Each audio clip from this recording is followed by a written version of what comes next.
Di laboratorium komputer sekolah, Pak Yayan masih dengan lugasnya menyampaikan materi. Aku duduk paling belakang, terpaksa memakai komputer yang ada. Aku datang sedikit lebih lambat dari teman-temanku. "Dari mana loh, Nan?" tanya Esti. "Biasa kebelet," jawabku. Segera aku cari aplikasi yang sedang dibahas oleh salah satu guru favoritku itu.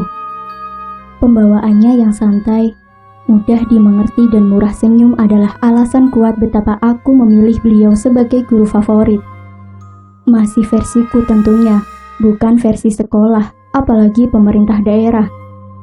Oh iya, maaf, aku belum memperkenalkan diri. Namaku Kinanti.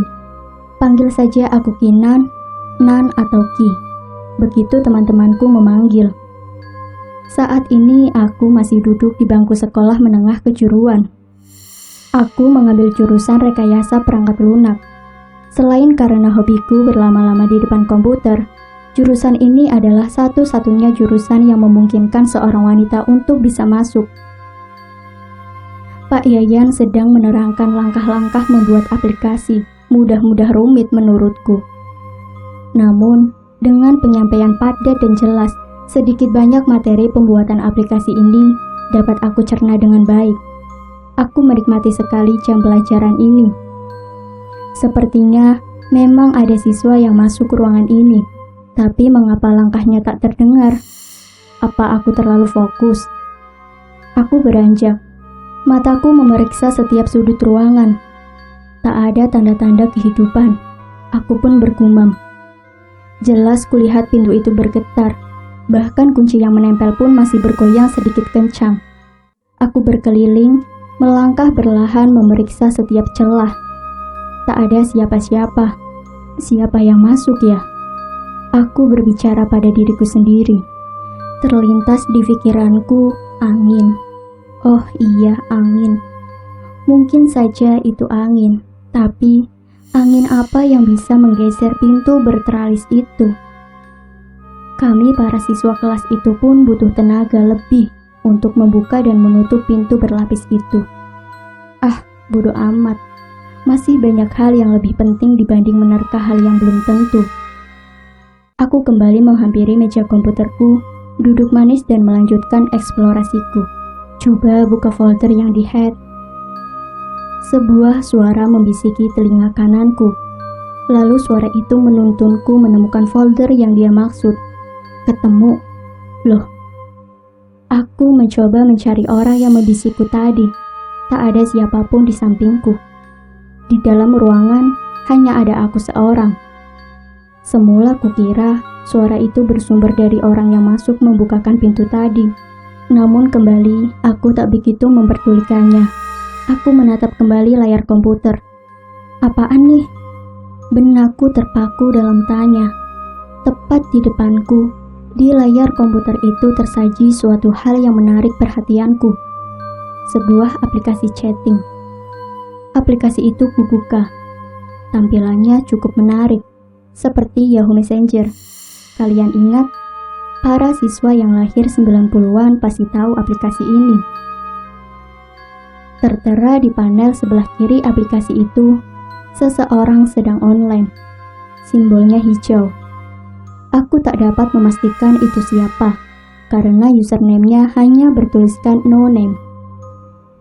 Aku penasaran, lantas ku pilih nama user tak dikenal itu untuk mengirimkan pesan. Tapi ia terlebih dahulu mengirimkanku pesan. "Hai," katanya. Aku berdiri, melihat sekitar, siapa tahu ada siswa yang sudah masuk ruangan dan membuka aplikasi ini. Tapi aku tetap sendirian. Tak ada siapa-siapa. Aku duduk kembali menatap layar komputer. "Hai juga, kamu siapa?"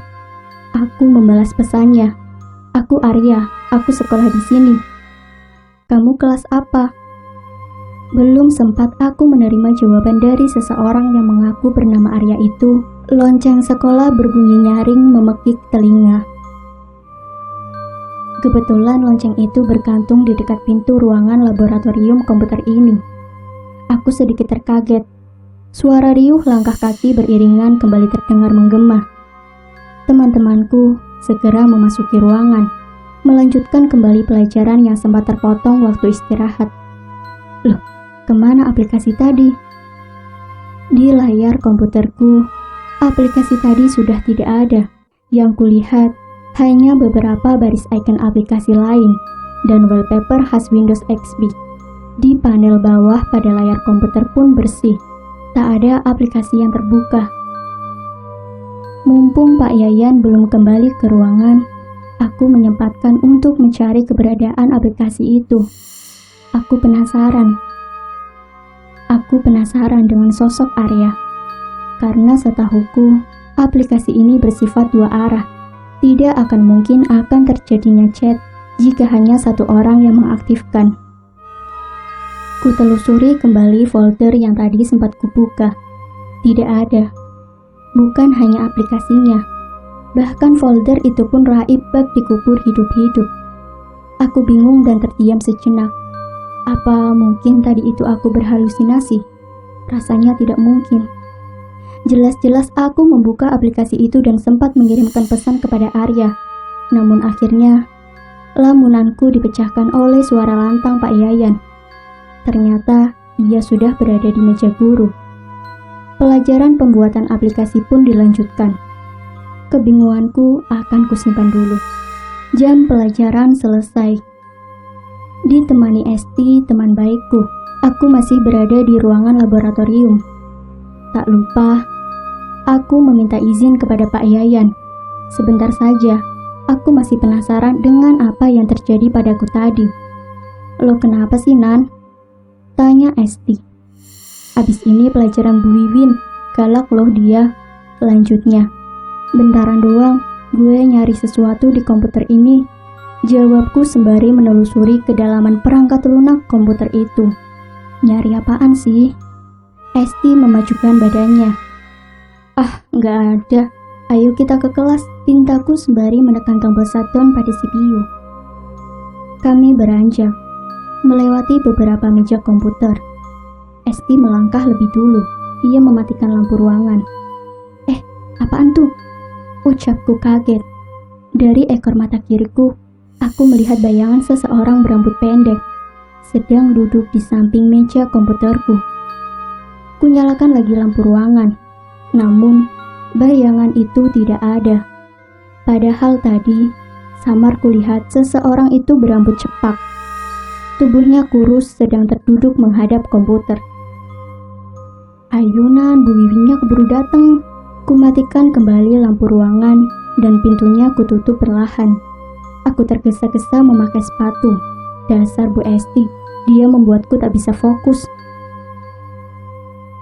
Keesokan harinya, di jam istirahat, aku mengendap masuk ke ruangan laboratorium.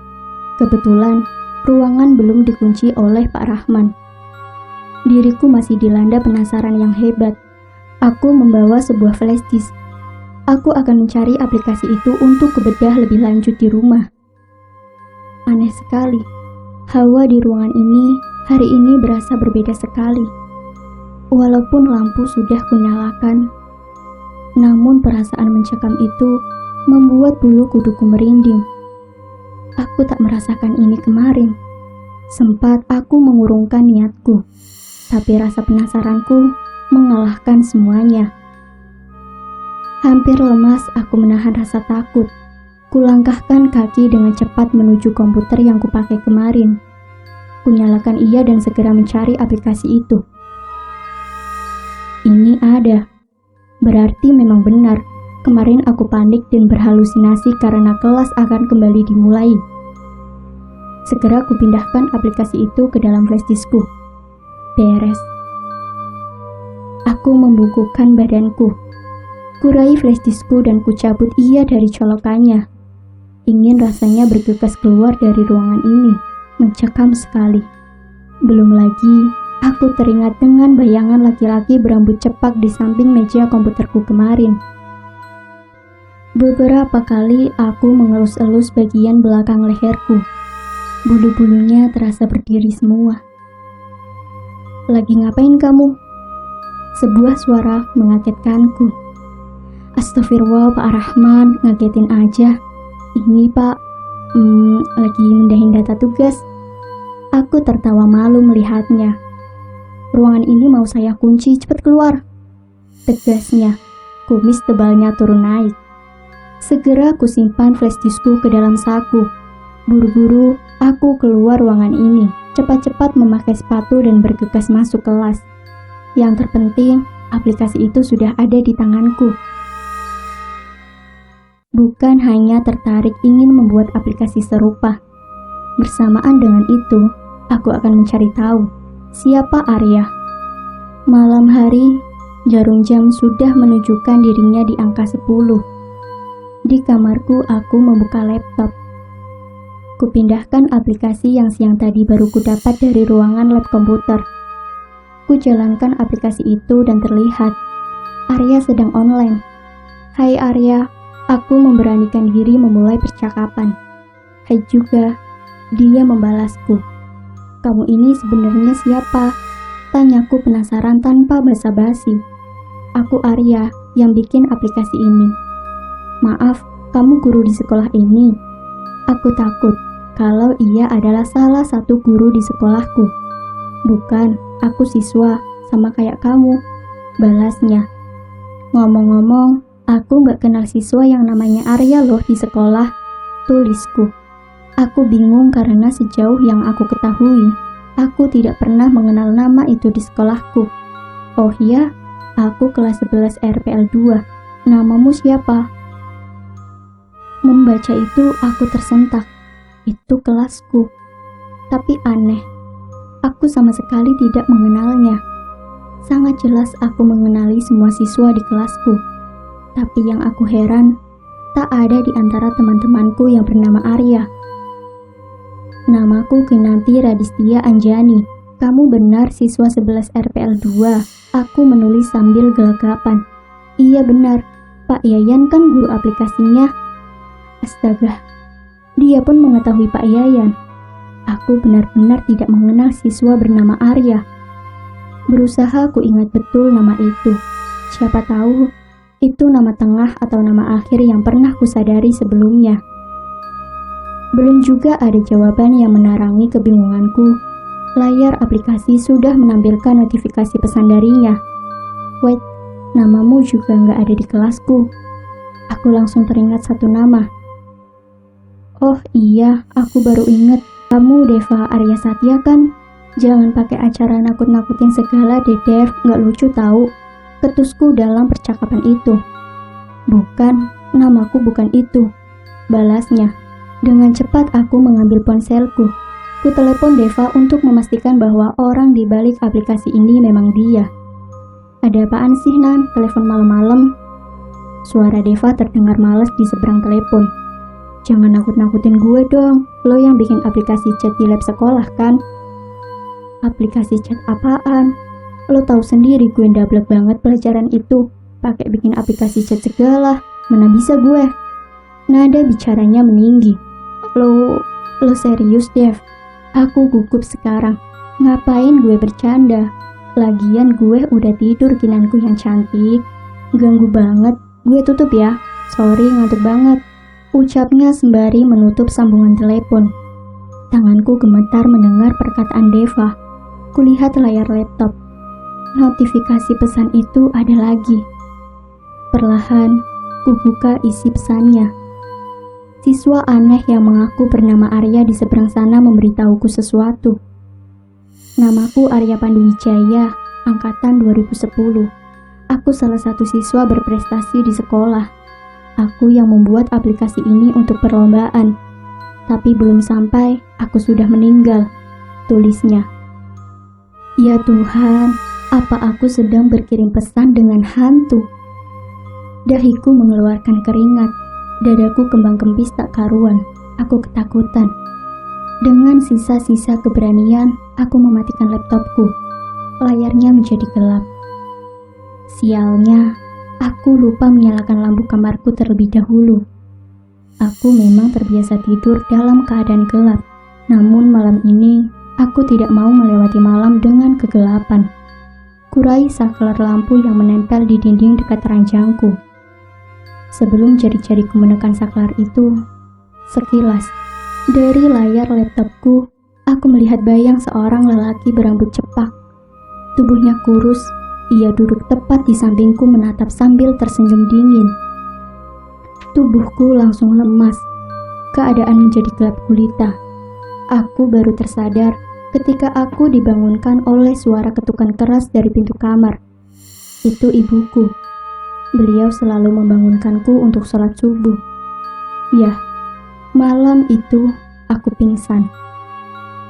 Dan betapa terkejutnya, laptopku sudah tidak berada di atas kasur. Ia sudah tersimpan rapi di atas meja belajar. Rapi sekali. Chargernya pun terlilit rapi di atasnya. Kuhelakan nafas panjang. Siapa yang memindahkannya? Semalam, aku sendirian di kamar, dan keadaannya sudah terkunci. Tidak mungkin ibuku. Ibuku tidak mempunyai kunci duplikat kamar ini. Kecuali kalau itu ulah Arya. Bulu kuduku kembali berdiri. Segera aku raih saklar untuk menyalakan lampu. Kamar yang semula gelap menjadi terang benderang. Aku tergesa-gesa menuju pintu kamar, membukanya dan mendapati ibuku tengah menungguku di sana. Di sekolah, aku membawa laptopku. Aku tetap ingin memastikan kepada Pak Yayan, apa Arya memang pernah sekolah di sekolahku, atau memang ada orang iseng yang sengaja menjahiliku dan itu bukan Deva. Ku hampiri Pak Yayan di ruangan guru. Ia tengah duduk santai dengan secangkir kopi di meja kerjanya. Senyum khasnya menyambutku. "Ada apa?" tanyanya ramah. Semua kejadian janggal yang kualami semalam, kutumpahkan saat itu juga. Tak ada ekspresi terkejut sedikit pun dari Pak Yayan. Ia hanya tersenyum. "Apa Babak bisa jelasin?" Aku ingin jawaban pasti. "Iya, dia siswa angkatan 2010, kakak kelas kamu. Dulu, Arya sangat berprestasi. Dia ikut perlombaan buat aplikasi. Tapi karena penyakitnya sudah terlalu parah, dia meninggal." Aku tertegun. Aplikasi itu sebenarnya sudah dihapus. Semua komputer di ruangan lab juga sudah diinstal semua. "Bapak juga nggak ngerti kenapa aplikasi itu masih bisa kamu temuin?" lanjutnya. Pak Yayan meraih ponselnya. Tak ada kata yang keluar dari bibirnya. Ia seperti mencari sesuatu di dalam ponselnya. "Nih, ini orangnya." Pak Yayan memperlihatkanku sebuah foto. Dari dokumentasi itu, aku melihat Pak Yayan tengah duduk dengan seseorang yang perawakannya sudah kukenal. Pria berambut cepak, tubuhnya kurus, wajahnya sudah pucat karena sakit. Aku dapat memastikan, ia adalah siswa yang kulihat bayangannya di ruangan dan dari pantulan layar laptopku. Ia adalah Arya.